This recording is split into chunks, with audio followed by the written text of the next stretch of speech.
TRC, shirika la reli Tanzania, tumejizatiti wewe kukuhudumia, kusafirisha mizigo, kusafirisha abiria na huduma za bandari kavu. TRC inakupatia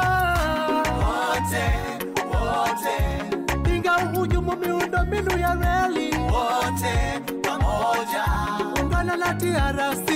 Mtazamaji, karibu katika mwendelezo wa vipindi vya reli na matukio kutoka shirika la reli Tanzania TRC. Kwa niaba ya kitengo cha habari na uhusiano, mimi ni Ahmed Mohamed. Karibu mtazamaji.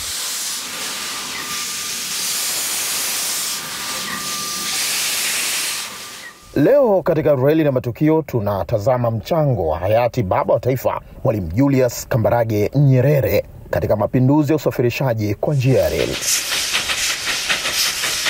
Baada ya uhuru mwaka 1967, Tanzania, Kenya na Uganda ziliungana na kuiunda Jumuiya ya Afrika Mashariki.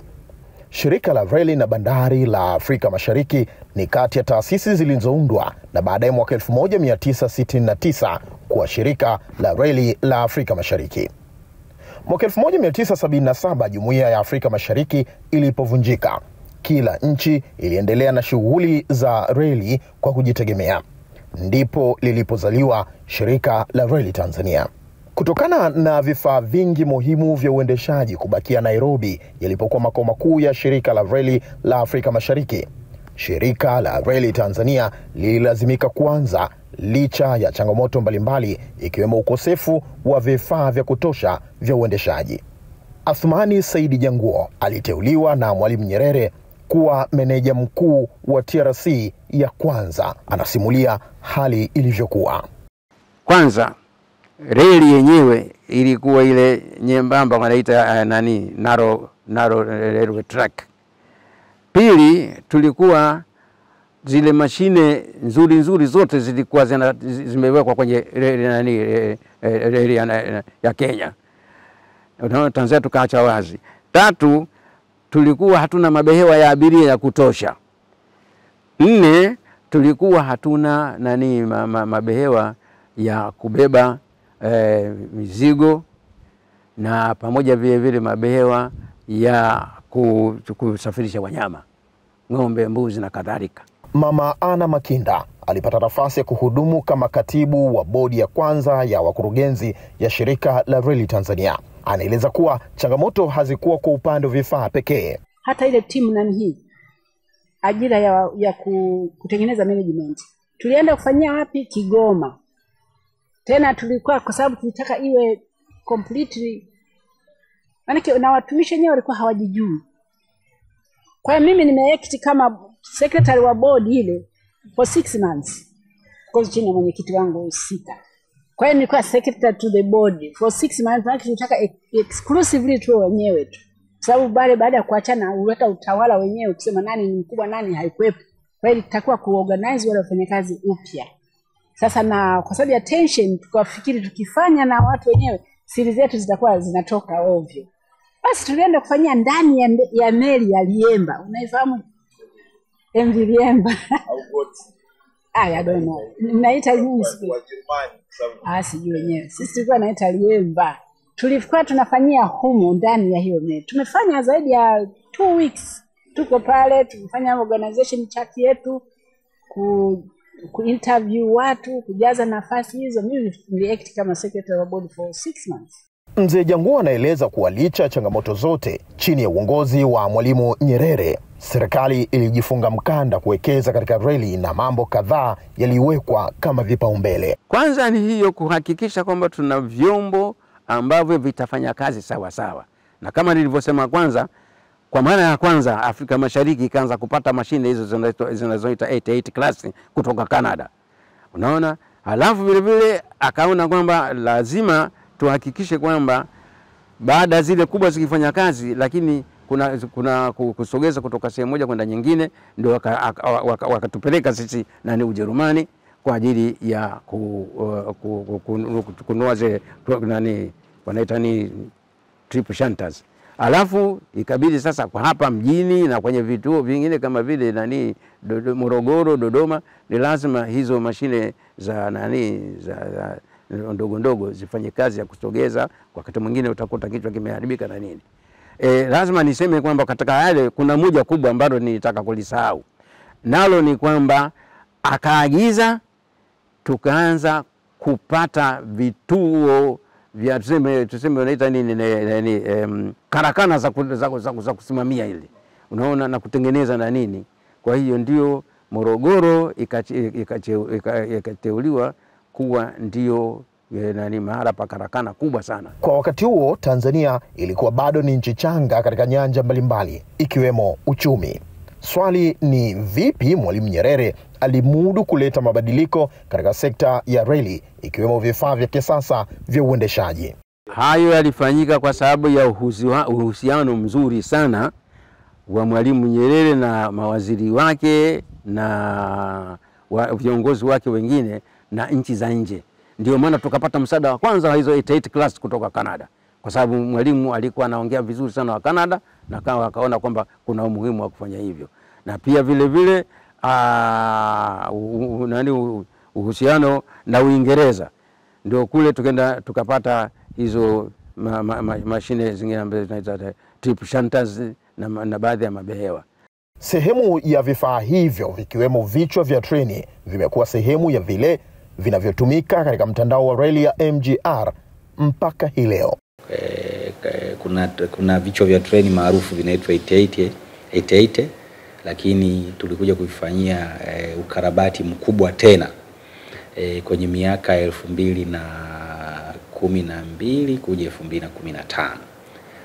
Tukavibadilisha jina kuwa 88U, lakini vile vichwa ambavyo hayati Mwalimu Julius Kambarage Nyerere alivipata kutoka nchini Canada.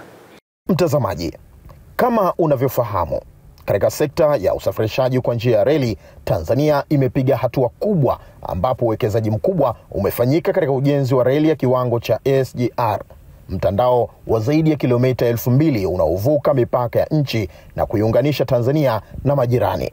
Mzee Janguo anaeleza kuwa hatua hizi kubwa zilijengewa msingi na jitihada za Mwalimu Nyerere.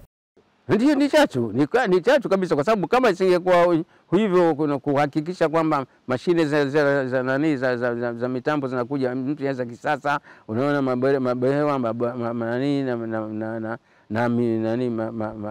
tenki za mizigo na inafika huku kutoka nchi hizo mbalimbali mpaka tunaweza kuendesha sisi wenyewe hapa kusimamia karakana na nini.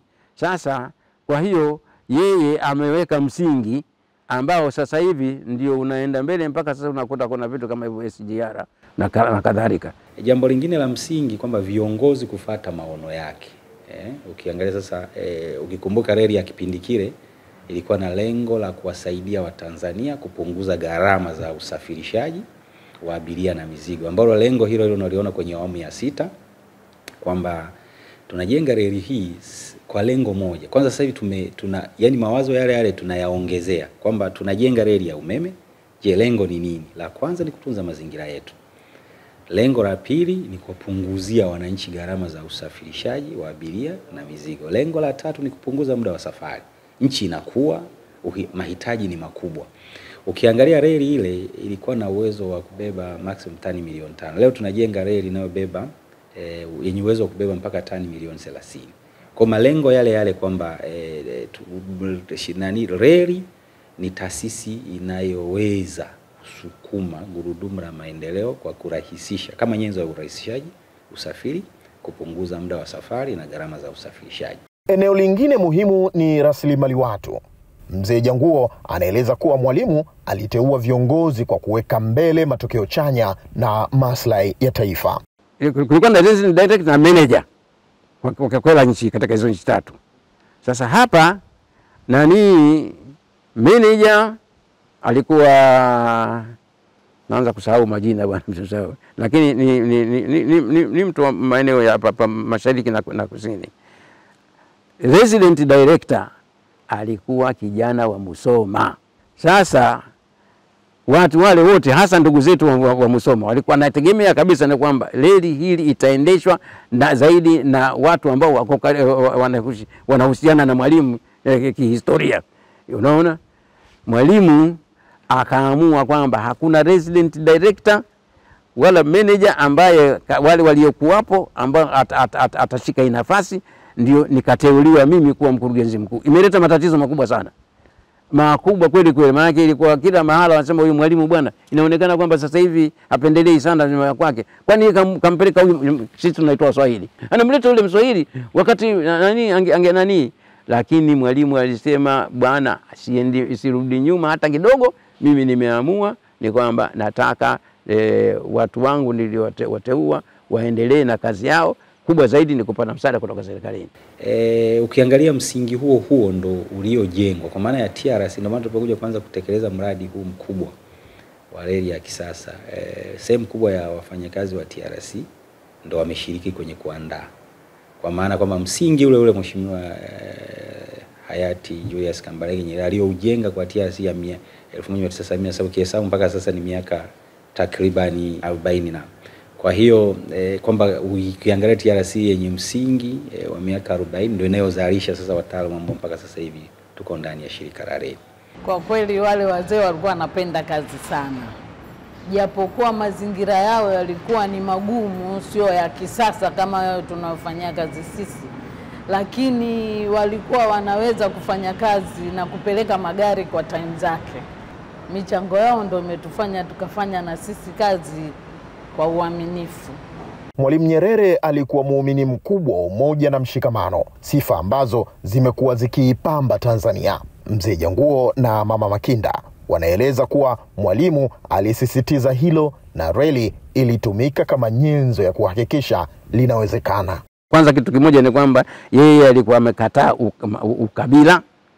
Kweli makabila yapo na yeye yapo, lakini anasema Mtanzania ni Mtanzania. Sio kwamba huyu sijui Mruguru, huyu sijui ni Msukuma na nini. Hapana. Na kwa hiyo alishikilia sana. Asema swala la mgawanyiko wa kufuata mambo ambayo ni yanawagawanyisha watu alikataa sana. Tena hiyo alikuwa kila mahali alikuwa anasimamia kuhakikisha kwamba Watanzania ni Watanzania. Kwa sababu kama nilivyokuambia, wewe mtoto anatoka Tabora na warrant ile moja ya reli. Tena ilikuwa reli tu, kwa sababu serikali ilikuwa inatambua hizi public transport. Hizi magari mengine yalikuwa public transport. Unakwenda mpaka unaenda Iringa kule. Na wewe ukuta viongozi hao wengine wanasomea Malangali. Malangali Iringa. Usafiri kwa huo. Halafu wengine mnatoka hapa mnapanda hii reli, na hii reli ndio kabisa. Na ilikuwa inachukua watu wengi. Kulikuwa na class C ile ya third class, economy class unataka. Unajaa watu walikuwa wanajua walikuwa na safari hivi. Imesaidia sana kwa sababu Mwalimu katika activity yake ya kuchanganya watoto. That is how he did.